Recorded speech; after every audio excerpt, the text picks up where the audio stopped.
Isère Économie et Présence, partenaire des entreprises de votre territoire. Entreprises, secteur public, acteurs de l'économie sociale, la Caisse d'épargne Rhône-Alpes s'engage à vos côtés. Caisse d'épargne Rhône-Alpes, la banque des décideurs en région.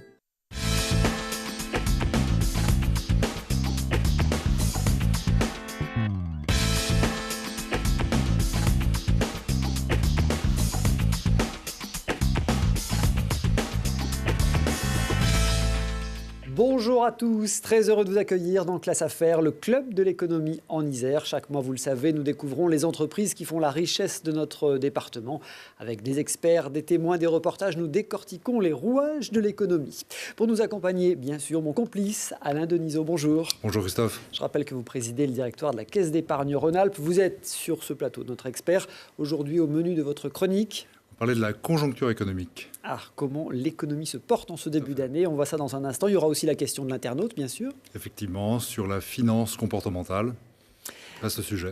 Exactement, dans la deuxième partie. Le dossier de cette émission, avec des salariés passionnés par leur métier, autonomes dans leur mission, bien avec leurs collègues, ce sont les clés du bonheur au travail. Une notion désormais répandue dans de plus en plus de services de ressources humaines.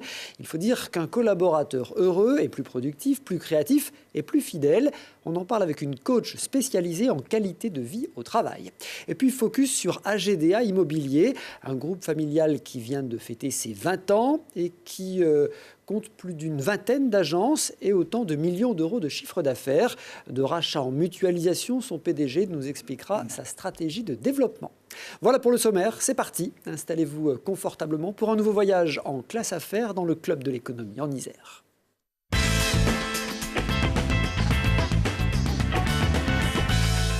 La santé économique est très étroitement liée au moral des ménages comme des chefs d'entreprise. Quand ces derniers doutent, attendent ou reportent achats et investissements, eh bien la croissance s'en ressent.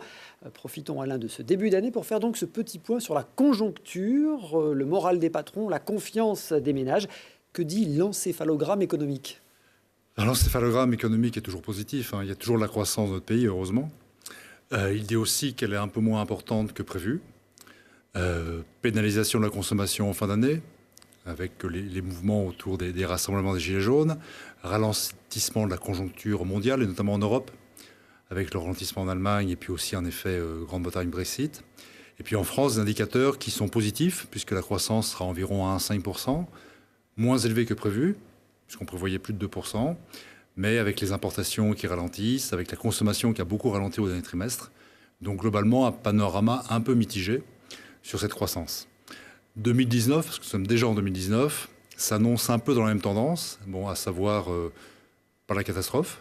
Il faut bien se garder de faire des pronostics très sombres, qui pourraient être autoréalisateurs par ailleurs, restons extrêmement prudents et positifs, mais une croissance qui devrait plutôt être, selon les prévisionnistes, dans la même tendance que 2018, autour de 1,5%, même si les pouvoirs publics laissent 2,3%, ce qui permet de mieux équilibrer les finances de notre pays. On voit bien donc des facteurs internes à notre pays, des facteurs externes. Est-ce qu'on peut en dire davantage sur cette conjoncture économique mondiale qui nous influence ? Ce que l'on voit bien, c'est qu'au niveau mondial, il y a des zones d'incertitude. Le sujet Chine-États-Unis sur le commerce international, la fermeture ou les projets de fermeture des frontières du gouvernement Trump, notamment nous concernant sur l'automobile, le Brexit, la très grosse incertitude du Brexit qui pèse aussi sur le moral des industriels. Le sujet économique que nous avons, c'est que nous avons des points d'incertitude qui sont assez multiples, qui souvent sont liés avec des points politiques, et de ce fait diffèrent soit les envies de consommation, soit les envies d'investissement. Donc c'est ça la problématique. Il ne faut pas que ces situations durent trop longtemps, parce qu'auquel cas, nous aurions le risque de rentrer vraiment en décroissance. Voilà, le risque, c'est que tous ces indicateurs nous invitent, les uns et les autres, particuliers ou investisseurs, industriels, à la prudence, à être frileux finalement. En zone d'incertitude, d'une manière générale, on préfère tous ne rien faire ou pas faire grand-chose plutôt que de s'engager. Quand l'incertitude est de brève durée, les cycles économiques se compensent. Quand elles durent, et c'est un peu le cas actuellement sur plusieurs dimensions, et on peut penser notamment au sujet du commerce sino-américain et puis du sujet Grande Europe avec le Brexit, ça diffère les investissements, ça diffère les projets, ça met en instance des investissements industriels. Donc tout ceci ne doit pas durer trop longtemps si on ne veut pas cette fois-ci non plus avoir un ralentissement du taux de croissance, mais rentrer dans un risque de décroissance, ce qui serait extrêmement préjudiciable.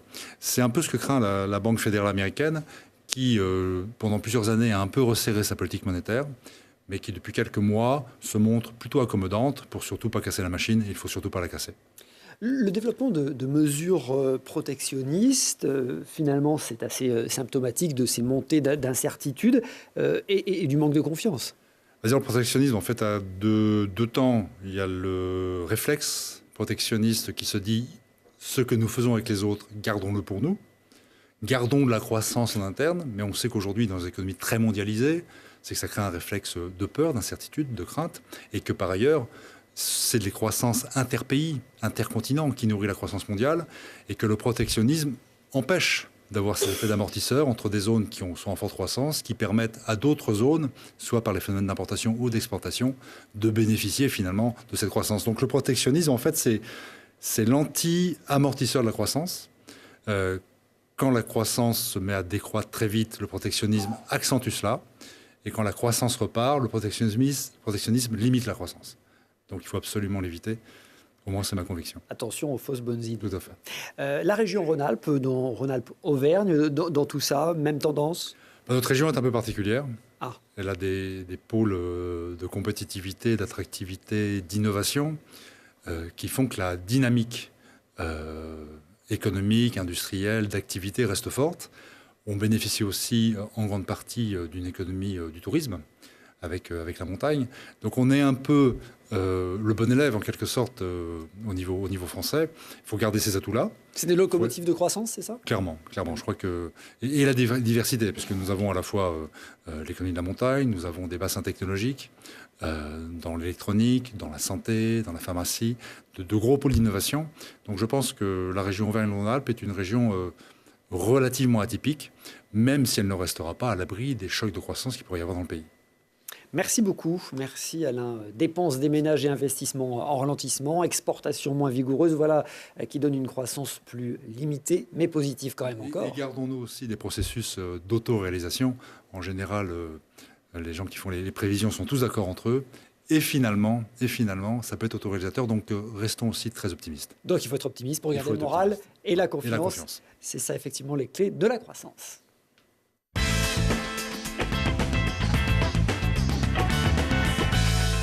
Utilisateurs et fabricants, gagnant-gagnant, c'est le principe d'une application mise au point par une start-up grenobloise, 19, qui a imaginé un Digital Test Center en station de ski. Il permet aux skieurs de tester le matériel et aux équipementiers de recueillir de précieuses informations sur les attentes du marché. Reportage. À la TripAdvisor, l'application Digital Test Center est spécialisée dans le test de ski et de snowboard. Elle permet aux testeurs de retrouver les informations sur les produits et aux marques de collecter les avis. Créée en 2016, Digital Test Center est aujourd'hui utilisée notamment par Rossignol, Dynastar et Decathlon. Aujourd'hui, quand on commercialise un produit, c'est important de le faire essayer à ses consommateurs parce que c'est comme ça qu'on va le convaincre. Et donc, grâce à l'application, je vais permettre aux marques de mesurer la performance de leurs tests produits sur le terrain. Sur le plus long terme, il y a des marques qui l'utilisent toute la saison, comme par exemple le groupe Rossignol, sur plus de 30 dates pour enregistrer tous les tests qu'ils font sur le terrain. Digital Test Center est partenaire de l'agence Sportair, spécialiste dans l'organisation d'événements dédiés aux professionnels du sport. En un week-end, l'application peut comptabiliser plus de 70 marques et 3000 testeurs. Alors chaque participant se voit remettre en fait une carte de test comme celle-ci et du coup quand il se rend sur un stand d'une marque, la marque va scanner le matériel et va scanner la carte de test de l'utilisateur et va enregistrer un test. Et c'est comme ça que nous, on récolte en fait quel utilisateur fait quel test. C'est hyper simple pour le testeur en fait parce qu'il n'a rien à télécharger. C'est un email qui lui arrive immédiatement à la fin de son test et il est invité à ce moment-là à laisser un commentaire avec un système d'étoiles et des questions qui sont en fonction du produit. Digital Test Center compte aujourd'hui plus de 38 000 testeurs, 200 marques, 65 000 tests et 8 500 avis. Créé en 2016, 19 envisage déjà de développer son concept de test sur les marchés du surf et surtout du vélo. Voilà. 19 d'ailleurs, avec son application Digital Test Center, est sélectionné par Classe Affaires pour le prix Innover pour gagner. Vous le savez, il sera remis début mars à l'occasion du forum du même nom.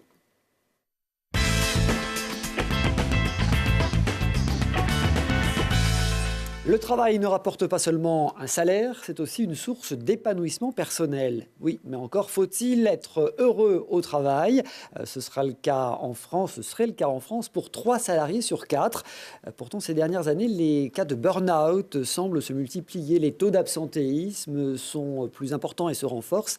Des indicateurs qui doivent inquiéter. Alors, le bonheur au travail, est-ce une douce utopie ou un vrai défi de management? Avec nous pour en parler, Delphine Delaunoy. Bonjour. Bonjour Christophe. Vous êtes coach en bonheur au travail. Oui, c'est un peu provocateur comme titre, effectivement, parce que le bonheur, aujourd'hui, on en parle beaucoup, effectivement, en entreprise, et ça peut être considéré comme, pour certains comme une injonction, mais en tout cas, c'est le sens vers lequel je mène mon action pour dire le bonheur en entreprise, c'est toute une somme de plein de choses, de réalisation de soi-même pour atteindre en fait une satisfaction d'être dans son travail et la résultante et les outils de qualité de vie au travail que j'utilise pour accompagner les entreprises. Alors vous allez nous en dire plus. Vous êtes coach chez ICO Coaching à Mélan. Vous intervenez aussi à Grenoble École de Management, je crois. Exactement, oui, j'interviens pour eux. Coach spécialisé, donc. C'est un métier de plus en plus courant. On en parle beaucoup du bonheur au travail, finalement. Est-ce que ça se développe vraiment dans les entreprises? Alors, ça se développe vraiment. On est vraiment, en fait, allé dans un changement de paradigme aujourd'hui, où on est arrivé un peu au bout et à l'essoufflement d'un système hyper capitaliste qui n'a cherché qu'à tirer des profits de l'entreprise. Et on voit bien avec les mouvements sociaux actuels que les collaborateurs dans les entreprises cherchent aussi à pouvoir s'épanouir. On a l'arrivée aussi des nouvelles générations, des millennials, qui n'ont plus du tout les mêmes attentes que nous, quarantenaires, en tout cas pour ma part, quand j'ai commencé ma vie active. Donc, ils vont rechercher dans l'entreprise d'autres choses qu'une simple rémunération. Donc, c'est un espèce de package global. Donc, pour attirer cette nouvelle force de travail et pour les garder surtout, pour travailler sa marque employeur, la qualité de vie au travail, c'est un point important pour les entreprises. Ces millennials, c'est ceux qui sont nés dans les années 2000. Effectivement, on va en reparler. Certaines entreprises ont même développé des postes spécifiques en ressources humaines. C'est Chief Happiness Officer. Chief Happiness Officer, effectivement, c'est un... Alors, ça peut être partie des RH, comme ça peut être décorrélé des RH. Et d'ailleurs, c'est parfois mieux que ce soit décorrélé. Parce que quand on a un service RH, on n'a pas le même impact global avec ses collaborateurs, parce qu'on est quand même le service RH. Et le Chief Happiness Officer, il a plutôt ce rôle-là de créer du lien, de créer des événements, de créer une certaine dynamique. Donc c'est parfois mieux qu'il soit décorrélé. Moi, je reste encore dans l'expectative d'attendre de voir ce que ça donne. C'est pour l'instant assez vitrine de ce qui se passe dans les entreprises. C'est très peu développé, il faut reconnaître. C'est peu développé et c'est quand même un très vitrine encore aujourd'hui pour se donner une sorte de greenwashing un peu, voilà, non pas écologique, mais au niveau des relations humaines. Sur le bonheur, ouais. Le bonheur au travail, c'est quand même une notion qui est parfois aussi décriée. On dit le bonheur, c'est la sphère privée, l'entreprise n'a rien à faire là-dedans, quoi. Alors c'est ça, le bonheur, c'est vrai que c'est une sorte... pour ça que c'est un peu paradoxal, c'est une sorte d'injonction qui pourrait être donnée en disant il faut que vous soyez heureux, et on peut éventuellement pointer du doigt, mais tu n'es pas heureux dans l'entreprise, du coup tu ne participes pas à la dynamique de l'entreprise, et on pourrait peut-être voire même mettre des gens à l'écart parce qu'ils ne sont pas on sent qu'ils ne font pas d'efforts pour être heureux. Ils ne font pas d'efforts pour être heureux. Donc effectivement le bonheur il est de manière globale, et moi j'entends la question de bonheur plutôt dans son sens étymologique qui est de s'accroître. Grâce au travail, on va permettre aussi de s'accroître soi-même, de participer à une évolution et d'avoir un développement personnel qui permet d'accéder à nos propres buts.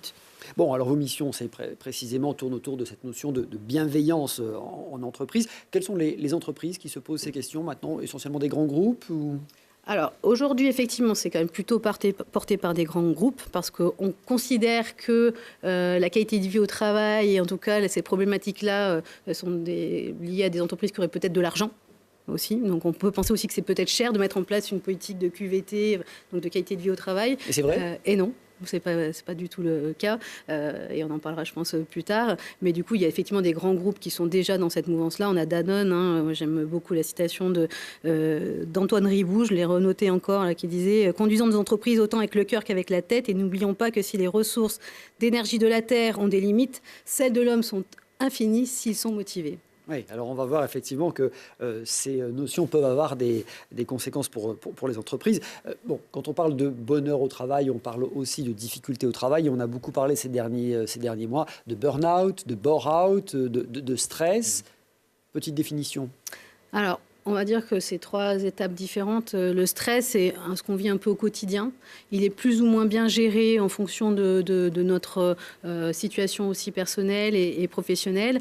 On considère aujourd'hui, les études disent, l'Observatoire du stress au travail, donc on considère à peu près 24% des personnes stressées au travail et 52% qui sont quand même dans une situation plutôt anxiogène.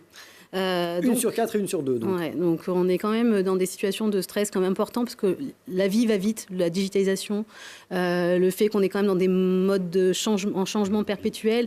On est quand même dans une situation aujourd'hui économique aussi un peu instable où on ne sait pas bien où on va. Voilà, une croissance, pas de croissance, déflation, pas déflation. Donc tout ça fait qu'on a un peu d'incertitude et même au sein des entreprises. Et ensuite, une fois qu'on a accumulé beaucoup de stress, on peut arriver au burn-out, et là, c'est la surchauffe. 18% des salariés français estiment en avoir été victimes de ce fameux burn-out. C'est important parce que c'est lié aussi aujourd'hui avec donc cette surchauffe, mais aussi lié à la perte de sens. C'est-à-dire qu'on arrive à un certain moment de sa vie professionnelle où on a accumulé beaucoup de stress, où on a donné beaucoup aussi à l'entreprise, pour lequel on n'a pas forcément reçu le retour qu'on aurait attendu, notamment des signes de reconnaissance de son travail. Et finalement, pourquoi je suis là ? Et donc après, le processus se détériore. Quels sont les indicateurs qui doivent alerter un chef d'entreprise ? Alors, en premier lieu, moi, j'ai vraiment l'absentéisme. C'est vrai que c'est une des maladies un peu du siècle. Je pense que ça coûte aussi à la collectivité et ça coûte aussi en termes d'entreprise. Donc des arrêts maladie à répétition. Voilà, des arrêts maladie. Après, il y a aussi, donc, pour venir à cette émission, je me suis replongée un peu dans des chiffres et il y a le groupe Apicil qui a créé l'IBET, donc l'indice de bien-être au travail, et qui le note sur plusieurs critères. Donc les accidents du travail qui peuvent être considérés aussi comme ça, l'absentéisme pour maladies non ordinaires, les ruptures conventionnelles réciproques, donc les gens qui se séparent et voilà, les sorties aussi en période d'essai, les licenciements non économiques et les démissions pour désengagement. Oui, un turn-out un peu trop élevé doit alerter. Doit alerter. Bon, alors, évidemment, du coup, on se rend compte que ça peut avoir des conséquences économiques pour l'entreprise. L'IBET, du coup, avec le groupe Apicil, il considère que ça coûte 12 500 € par an par salarié. Ah oui. Donc le mal-être au travail a vraiment un coût économique dans l'entreprise et on exclut en plus le coût pour les collectivités. Oui, c'est ce que je disais en introduction. Finalement, un salarié qui se sent bien est un salarié qui est plus productif, qui est plus engagé, qui est plus actif du coup et qui reste dans l'entreprise. Exactement. Les éléments du bien-être au travail, du coup, alors, sur quoi on travaille pour faire en sorte d'améliorer ce bonheur au travail. On dit que la définition de la mission est essentielle. Voilà, alors c'est pas le seul. Moi, je dirais qu'il y a plusieurs choses. Moi, il y a 3 points, 3 types d'éléments. Il y a effectivement ce qui est organisationnel, donc qui est lié au lieu de travail, aux conditions de travail dans lesquelles le collaborateur va évoluer. Donc l'environnement. Voilà, l'environnement, donc le contexte aussi. Le poste en lui-même, effectivement, comme vous disiez, des missions, d'un cadre clair d'intervention.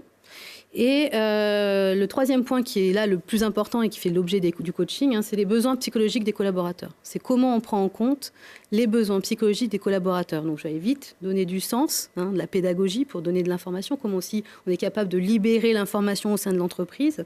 Les signes de reconnaissance, c'est la base de toute construction humaine, dès notre naissance. Le degré d'autonomie que j'ai, et qu'il faut mettre aussi en parallèle avec son degré d'autonomie à soi, puisque tout le monde n'est pas ouvert à un degré d'autonomie global. Certains préfèrent avoir beaucoup de cadres. Et la qualité des relations avec ses collègues, l'équité de traitement entre salariés, et surtout aussi un développement personnel, parce que ce que je disais en introduction, tout être humain a aussi ce besoin et cette envie de progresser pour lui. Et du coup, quelle est la place lui est donnée dans l'entreprise pour ça ? Voilà toutes les clés sur lesquelles on peut agir pour améliorer ce bonheur en entreprise. Alain, vous qui pilotez plusieurs centaines de collaborateurs. Comment est-ce qu'on approche cette notion du bonheur au travail ? Moi, je préfère le terme de bien-être, et pas forcément bien-être, mais bien-être au travail.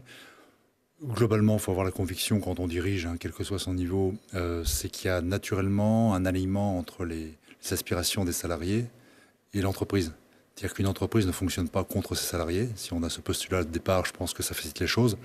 Et puis, effectivement, c'est de l'organisation, de la structure.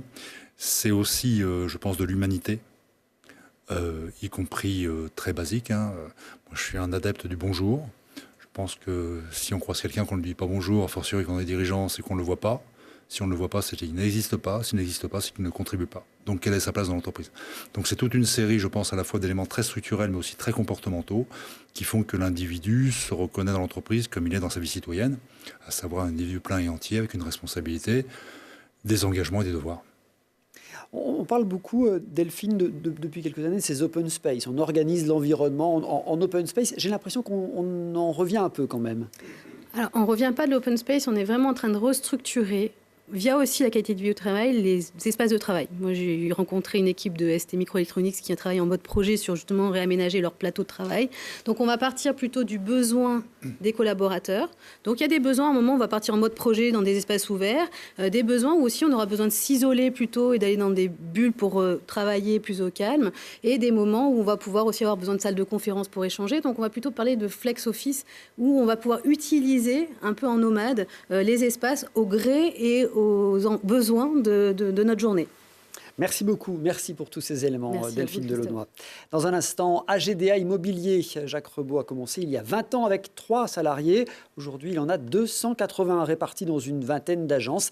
L'autonomie de gestion et la reconnaissance d'experts métiers a permis de se hisser au premier rang des syndics de copropriété avec près de 60 000 logements en gestion. Découverte tout de suite.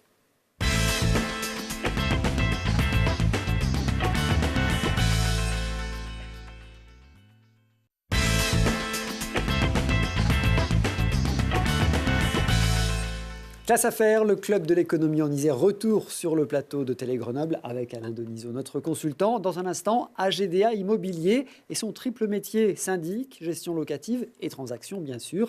Ce groupe familial réalise plus de 20 millions d'euros de chiffre d'affaires dans un secteur pourtant très étroitement lié à la conjoncture économique dont on parlait tout à l'heure.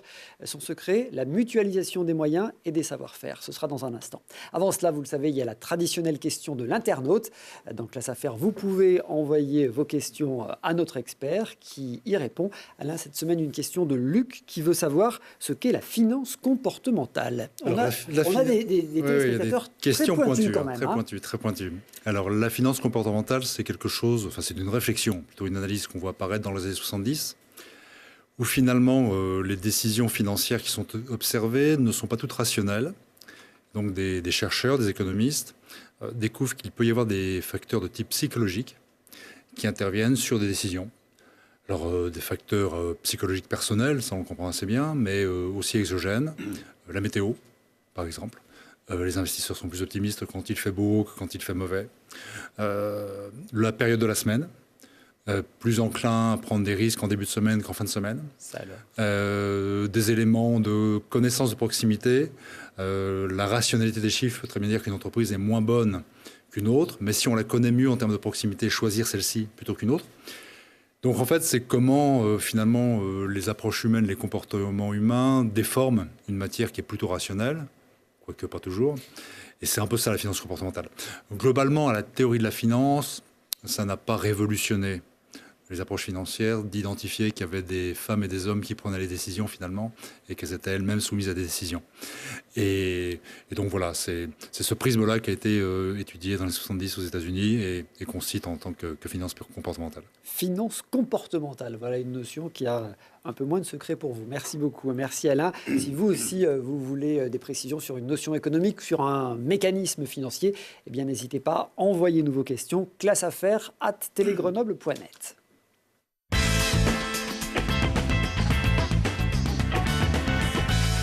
Un groupe familial indépendant dans le secteur de l'immobilier, voilà qui n'est pas si fréquent que cela. En 20 ans, Jacques Rebaud et ses deux frères, avec 250 collaborateurs, ont réussi à créer un acteur de poids sur un marché pourtant très tendu. En rachetant des agences, le groupe insiste pour leur assurer indépendance et proximité, répétant que les agents immobiliers sont des épiciers de quartier. Alors entre mutualisation des moyens et capitalisation des savoir-faire, on parle de stratégie avec Jacques Rebaud. Bonjour. Bonjour. Merci d'avoir accepté notre invitation. Vous êtes le PDG du groupe AGDA Immobilier. Quelques chiffres, je disais en gros la loi des 20 chez vous. 20 ans, une vingtaine d'agences, 20 millions d'euros de chiffre d'affaires. Ouais, c'est à peu près ça. C'est un peu plus d'agences. Il ne faut pas faire offense à celle qu'on ne citera pas. C'est 23 agences et c'est 22 ou 23 millions d'euros de chiffre d'affaires, effectivement. C'est la règle des 20 ans. Et 280 collaborateurs. Des agences qui se situent où essentiellement dans notre grande région ? Oui, c'est ça. Ça s'est construit de façon un petit peu empirique, puisque c'était au gré des opportunités et des différentes rencontres qu'on a pu réaliser dans notre environnement, et avec un regard un peu attentif sur ce qui se faisait un petit peu plus loin au fur et à mesure des années. Donc effectivement, c'est Grenoble et sa grande banlieue, c'est Voiron, c'est Visil, c'est depuis peu Annecy, Lyon. Donc effectivement, on se répand tout doucement pour aller chercher des nouveaux terrains de jeu. Oui, le Pays de Gex, la Haute-Savoie, peut-être bientôt au-delà de la région Auvergne-Rhône-Alpes ? Oui, c'est ça. Aujourd'hui, on a construit un modèle d'intégration et un modèle de fonctionnement qu'on pense pouvoir exporter dans de bonnes conditions, tout en respectant nos fondamentaux et notre tronc commun. C'est comme ça que nous appelons nos fondamentaux.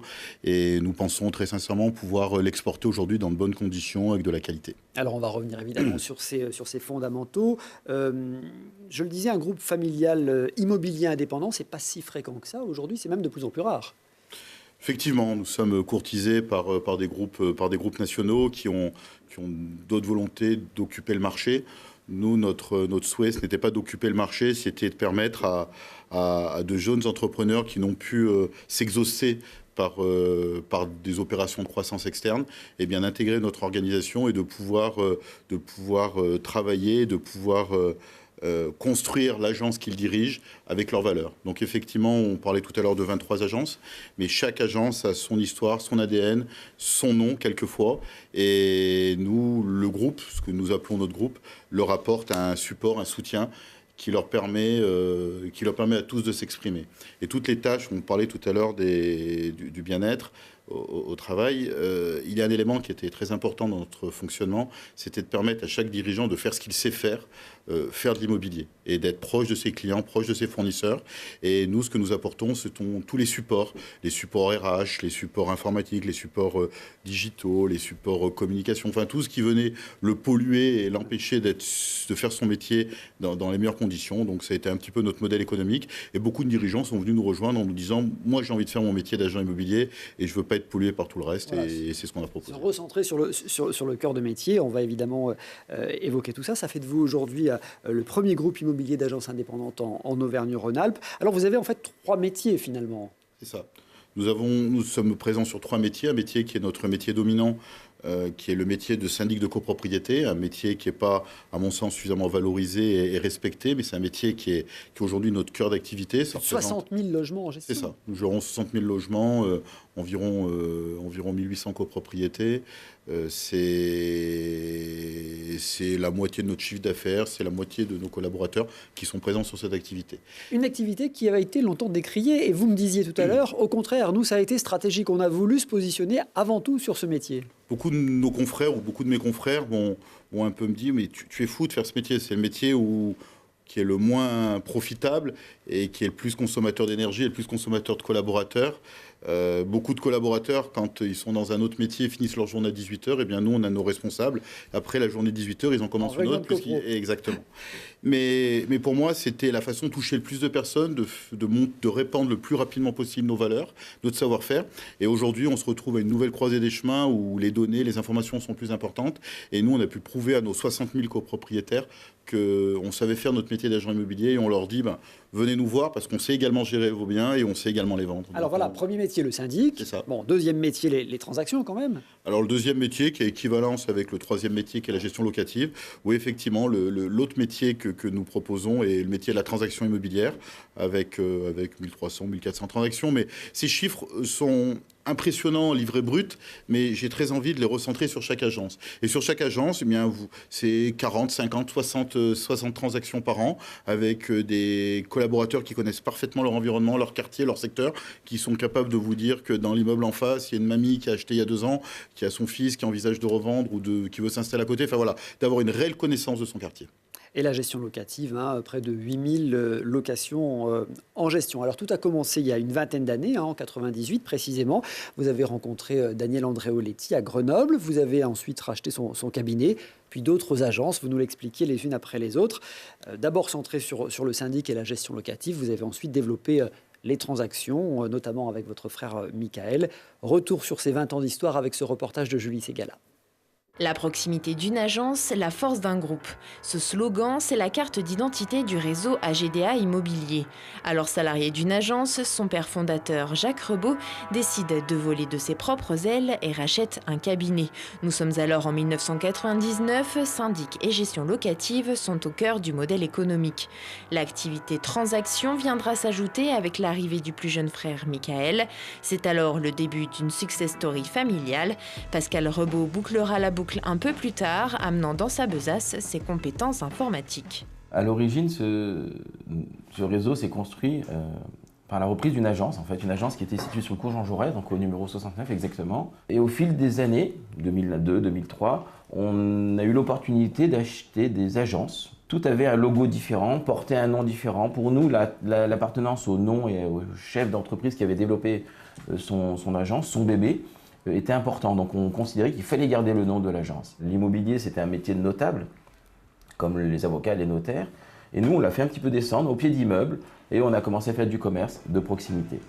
Fort de cet ancrage local, le leitmotiv d'AGDA est simple, coller au plus près des attentes et des besoins de ses clients.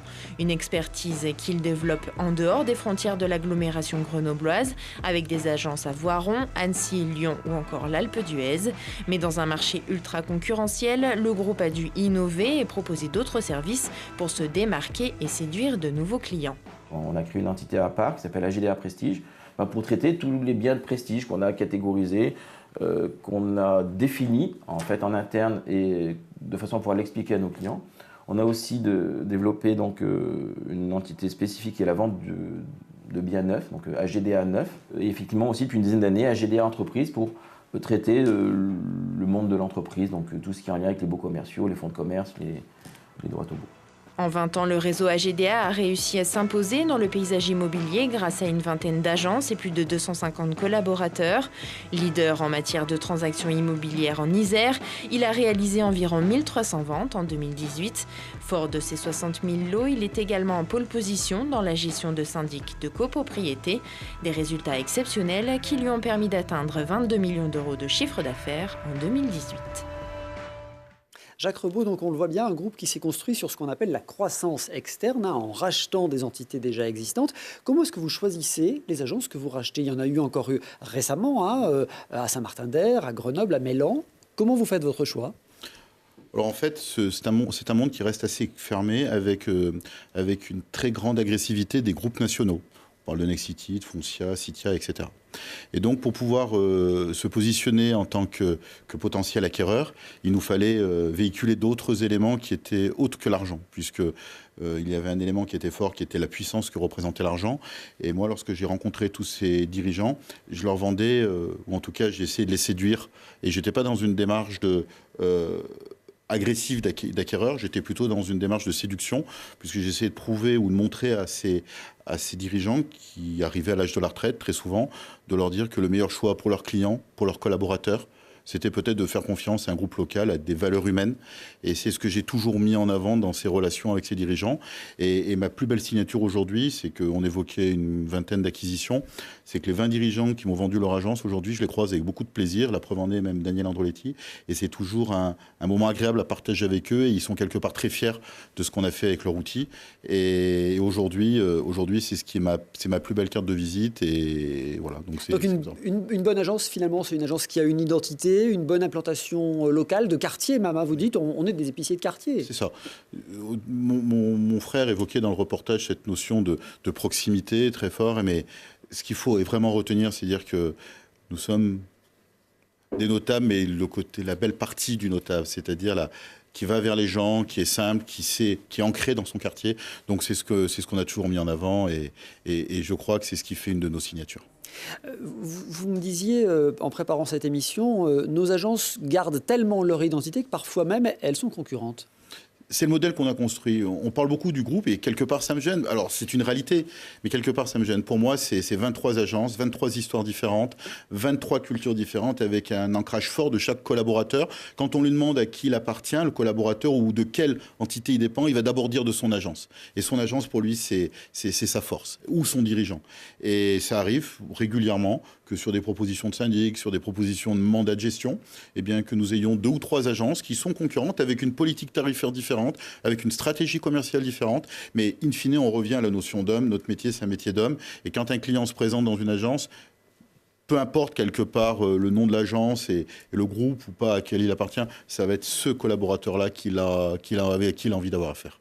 Et puis le groupe AGDA Immobilier a aussi basé sa croissance sur un marché de niche, même si c'est une grosse niche, c'est les résidences saisonnières de loisirs. Oui. À un moment donné, c'est pareil, nous sommes en 2001, 2002 et aucun acteur du marché ne souhaite travailler sur ce métier qui est la gestion de résidence-service. C'est un nouveau produit à fiscalité aidée, on lui donne une durée de vie très courte. Et quelque part, j'ai le sentiment qu'il faut répondre aux attentes de ses clients et il faut apporter un service qui soit adapté à un marché. Et effectivement, on rentre avec un bâton de maréchal sur ce métier-là. On développe des applications, on développe un modèle autour de la gestion de résidence-service. Et aujourd'hui, nous sommes l'un des seuls acteurs en France à gérer exclusivement de la résidence-service avec une qualité de service qui est plutôt bonne et un savoir-faire qui nous a permis de nous positionner sur beaucoup de dossiers. Alors on évoque souvent dans cette émission la révolution numérique. Évidemment, le monde de l'immobilier n'est pas épargné. Et là, c'est avec l'appui de votre second frère, Pascal, que vous avez développé l'outil numérique chez AGDA. Reportage. Le Bon Coin, de particulier à particulier, seloger.com, depuis une dizaine d'années, le boom d'Internet bouscule les codes de l'immobilier. De la visite virtuelle à l'état des lieux numériques, en passant par la signature électronique, le secteur se pilote désormais derrière l'écran de son smartphone ou depuis son ordinateur. Pour le réseau AGDA, il a donc fallu revoir sa stratégie. Il y a 6 ou 7 ans, le web, au général, c'était 10% ou 15% de nos contacts, donc nos prospects qui arrivaient, donc que ce soit acquéreurs ou propriétaires-vendeurs. 80% de notre budget, c'était pour le papier, donc c'était mettre nos annonces dans Logikimo. Et on a basculé tout ce budget-là, entre guillemets, sur le web pour maintenant être quasi 100% de web. Nous, c'est maintenant 95% de nos prospects qui arrivent depuis le web.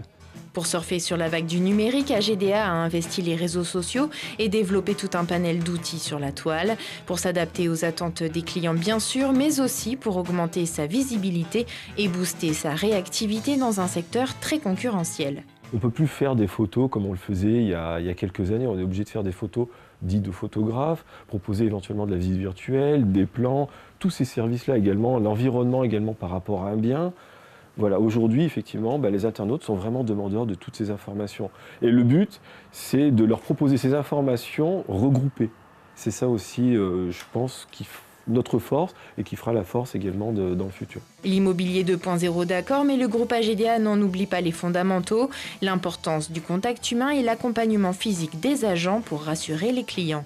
Aujourd'hui, je pense que l'accompagnement d'un professionnel sur est-ce que le bien est au bon prix, est-ce qu'effectivement il n'y a pas de vice caché, etc. Tout cet accompagnement-là d'ensemble, je pense qu'elle est nécessaire. Donc, il y a forcément un impact. Il y a des ventes qui sont de particulier à particulier, ça c'est une certitude. Voilà, je donnais à peu près la proportion. Il y a encore 30% de part de marché qui est détenu par du particulier. Mais je considère qu'effectivement, ça ne nous crée pas spécialement de tort puisqu'on reste quand même sur un niveau d'accompagnement, de commercialisation encore, j'allais dire, un peu au-dessus des particuliers.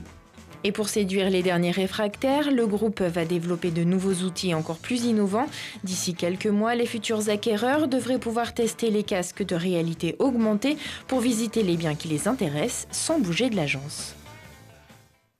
Innovation numérique aussi dans un métier très traditionnel. Peut-être innovation aussi en matière de communication. Je ne peux pas ne pas vous parler du sponsoring, du mécénat, puisque vous êtes aussi le président des Brûleurs de Loups, le club de hockey de Grenoble. Pourquoi avoir décidé d'engager votre groupe sur cette aventure ? Parce qu'on se rappelle des émotions. Si je vous parle d'une date, le le 4 juillet 2002, vous ne sauriez pas de me dire où vous étiez, est-ce que vous y êtes. Par contre, si je vous parle de juillet, 18 juillet 2018, vous saviez exactement où vous étiez à ce moment-là. C'est les émotions. Et je crois qu'à un moment donné, les émotions rythment notre vie, rythment nos quotidiens. Et le sport est l'un des plus beaux véhicules d'émotions. Et au-delà de l'immobilier, au-delà de tout ça, on a envie de proposer ces émotions. Et en tout cas, peut-être un peu égoïste, mais je souhaite faire profiter à tous ces collaborateurs d'un fil rouge qui est d'aller chercher ces émotions et cette identification par le sport. Et j'ai trouvé que le hockey véhiculait toutes ces valeurs. On l'évoquait tout à l'heure, les valeurs de famille, les valeurs de rapidité, les valeurs de partage. Et voilà, donc c'est un Monsieur le Président, vous savez ce qu'on attend cette année, les émotions qu'on attend dans quelques semaines. C'est ça, et c'est ce qui fait la beauté aussi du sport. C'est le titre. C'est pas maîtrisé, oui. C'est l'objectif. Ouais, c'est l'objectif, c'est l'envie. On parlait tout à l'heure de l'économie, on parlait des éléments conjoncturels qui faisaient que l'économie se portait mieux. C'est un peu prétentieux, mais ces ondes positives qui sont envoyées par la victoire, je pense que ça envoie un flux positif à l'ensemble d'une région, à l'ensemble d'un public. Et je souhaite pouvoir que le club de hockey Les Brûleurs de Loup, parce que j'en suis le président, mais je porte qu'un témoin, que le club des Brûleurs de Loup puisse apporter tout ça à cette ville et à cette région. 10 ans après 2009, ce serait bien. Ce serait parfait. Ce serait un bel anniversaire. C'est exactement ça. On ne va pas attendre 20 ans. 10 ans, ça me va bien. Alain Denisot, une belle entreprise. On est parti de 3 salariés. On est aujourd'hui à 180. Superbe expérience humaine, superbe trajectoire. C'est superbe. Et puis ce que vous développez, en fait, ce concept de totale proximité, tant par le digital que par l'agence, parce qu'en fait, le client, c'est ça qu'il souhaite, c'est la totale proximité. La proximité dans son canapé le dimanche soir sur son application. Et puis la proximité qui se transforme en proximité physique dans l'agence, avec des collaborateurs qui ont envie, quoi.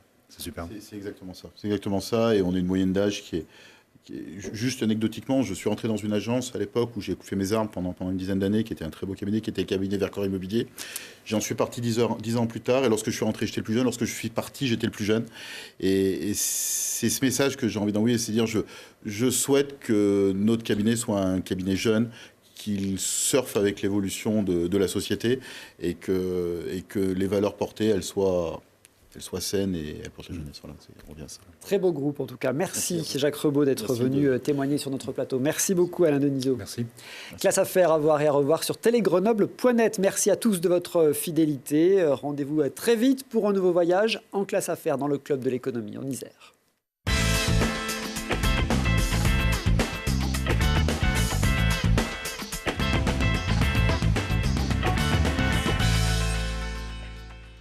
Entreprises, secteur public, acteurs de l'économie sociale, la Caisse d'épargne Rhône-Alpes s'engage à vos côtés.